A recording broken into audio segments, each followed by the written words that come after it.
Hello friends. मेरा नाम है डॉक्टर आशीष कुमार मित्तल। मैं एक senior consultant psychiatrist and de addiction specialist हूं और मैं गुड़गांव में प्रैक्टिस करता हूं।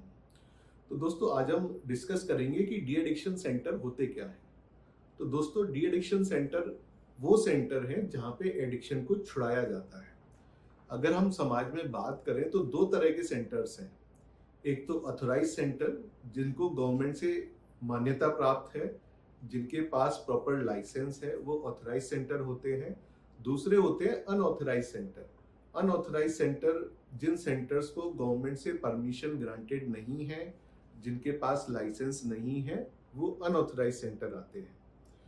तो अगर हम ऑथराइज सेंटर की बात करें तो ऑथराइज सेंटर में गवर्नमेंट कुछ ही कंडीशन में लाइसेंस इश्यू करती है कि सेंटर के पास प्रॉपर साइकेट्रिस्ट होना चाहिए, साइकोलॉजिस्ट होना चाहिए, प्रॉपर उनके पास नर्सिंग स्टाफ होना चाहिए, जो हेल्पर्स हैं वो उनके पास होने चाहिए, उनको दवाई देने की व्यवस्था होनी चाहिए पेशेंट को प्रॉपरली, जो उनका सेंटर है वेंटिलेटेड होना प्रॉपर होना चाहिए, नीट एंड क्लीन होना चाहिए, खाने की अच्छी व्यवस्था होनी चाहिए और सफाई की भी अच्छी व्यवस्था होनी चाहिए।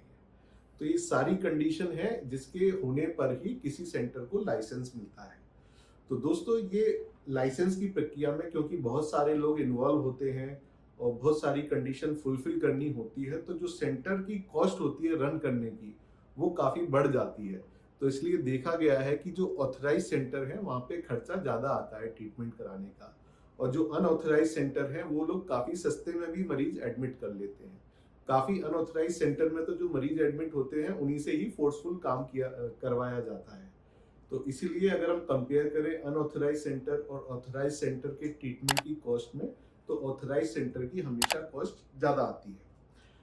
अब सवाल आता है कि गवर्नमेंट इतनी कंडीशन लगा क्यों देती है कि सेंटर को ऑथराइज करने में, जिससे कि कॉस्ट ऑफ ट्रीटमेंट बढ़ जाता है। तो गवर्नमेंट को तो चाहिए ऐसी कोई कंडीशन ना लगाए और कॉस्ट ऑफ ट्रीटमेंट पेशेंट की कम हो। तो हर चीज़ की अपनी अलग इंपॉर्टेंस है। अगर हम बात करें कि ऑथराइज सेंटर में साइकेट्रिस्ट होना चाहिए, तो साइकेट्रिस्ट जरूरी है एडिक्शन को असेस करने में कि पेशेंट को क्या एडिक्शन है, वो कितनी मात्रा में सब्सटेंस ले रहा है और उसका क्या ट्रीटमेंट होना चाहिए। बहुत से सब्सटेंस ऐसे होते हैं जिनके विड्रॉल वेरी सीवियर होते हैं। बहुत सीवियर विड्रॉल होता है जिनमें, जैसे कि पेशेंट को अगर प्रॉपर ट्रीटमेंट ना मिले अल्कोहल विड्रॉल में, तो उसको सीजर आ सकते हैं, पेशेंट की जान भी जा सकती है। अगर हम ओपियोइड कंपाउंड की बात करें तो पेशेंट को जो विड्रॉल होते हैं बहुत ही सीवियर होते हैं। उसमें बोन ब्रेकिंग पेन होता है, नींद अफेक्ट हो जाती है, काफ़ी बार पेशेंट वायलेंट भी हो जाते हैं। तो ऐसी कंडीशन में साइकेट्रिस्ट का होना और प्रॉपर इलाज मिलना पेशेंट का बहुत ज़रूरी है। दूसरी जो शर्त गवर्नमेंट लगाती है वो लगाती है साइकोलॉजिस्ट की। अब साइकोलॉजिस्ट की जरूरत क्यों है डी एडिक्शन में? तो दोस्तों, ये तो आप सब लोग समझ ही सकते हैं कि डी एडिक्शन में काउंसलिंग बहुत इंपॉर्टेंट महत्व रखती है। पेशेंट की प्रॉपर काउंसलिंग होना डी एडिक्शन के समय बहुत ही जरूरी है, जिससे कि पेशेंट का मोटिवेशन बना रहे। और अगर पेशेंट को मोटिवेशन ही नहीं है तो पेशेंट का मोटिवेशन किया जा सके, उसका मोटिवेशन बढ़ाया जा सके। तो इसलिए साइकोलॉजिस्ट की बहुत जरूरत होती है। और साथ में ट्रीटमेंट के दौरान सपोर्ट के लिए भी, एक साइकोलॉजिकल सपोर्ट के लिए भी काउंसलिंग बहुत ही अहमियत रखती है। काफ़ी बार हमने देखा है कि पेशेंट जब ट्रीटमेंट लेने आते हैं और लेके जाते हैं तो दोबारा नशा चालू कर देते हैं, जिसको बोलते हैं रिलैप्स। तो रिलैप्स को रोकने के लिए भी काउंसलिंग की काफ़ी ज़रूरत होती है, जिसको हम रिलैप्स प्रिवेंशन सेशंस मिलते हैं। और इसके अलावा काफ़ी लोगों को सीबीटी की ज़रूरत होती है। जिन लोगों में एंजाइटी डिप्रेशन के सिम्टम है, उसमें साइकेट्रिस्ट मेडिसिन से इलाज करते हैं और साइकोलॉजिस्ट काउंसलिंग से इलाज करते हैं डी एडिक्शन के ट्रीटमेंट के साथ साथ। तो इसलिए अच्छे काउंसलर का होना डी एडिक्शन सेंटर में काफ़ी ज़रूरी है। अब तीसरी जो नेसेसिटी है वो है नर्सिंग स्टाफ प्रॉपर ट्रेंड, क्योंकि डी एडिक्शन में काफ़ी दवाइयों का भी रोल है। तो इसलिए कोई ट्रेंड आदमी ही पर्सन को दवाई एडमिनिस्टर करना चाहिए। तो इसलिए नर्सिंग स्टाफ जरूरी है। पेशेंट का बीपी पल्स प्रॉपर मॉनिटर होना चाहिए। इनटेक आउटपुट, यूरिन आउटपुट कैसा पेशेंट का आ रहा है, ये मॉनिटरिंग की जरूरत होती है। तो इसलिए गवर्नमेंट कहती है कि प्रॉपर नर्सिंग स्टाफ होना चाहिए। गवर्नमेंट कहती है कि de addiction centre proper neat clean ventilated होने चाहिए, अच्छे रूम होने चाहिए। तो क्यों होने चाहिए? अगर पेशेंट को ऐसी फैसिलिटी नहीं मिलेगी तो पेशेंट सेंटर में क्यों रुकेगा?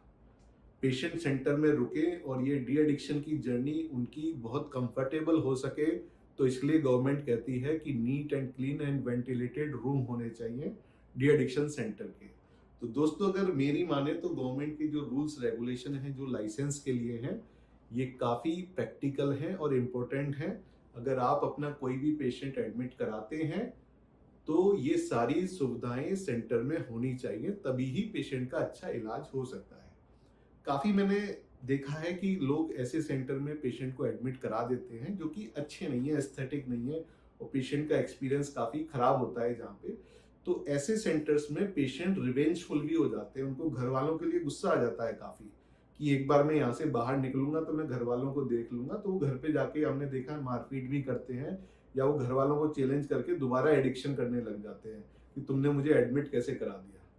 तो इसलिए ये चीज भी ध्यान रखनी है कि अगर पेशेंट का एक्सपीरियंस सेंटर में अच्छा नहीं होगा तो वो बाहर आके रिवेंजफुल भी हो सकता है घर वालों के साथ। तो दोस्तों, होप एक डी एडिक्शन सेंटर में क्या क्या होना चाहिए और क्या क्या होता है, अनऑथराइज सेंटर में क्या क्या फैसिलिटीज का अभाव होता है, ये आपको समझाने में मैं सफल रहा।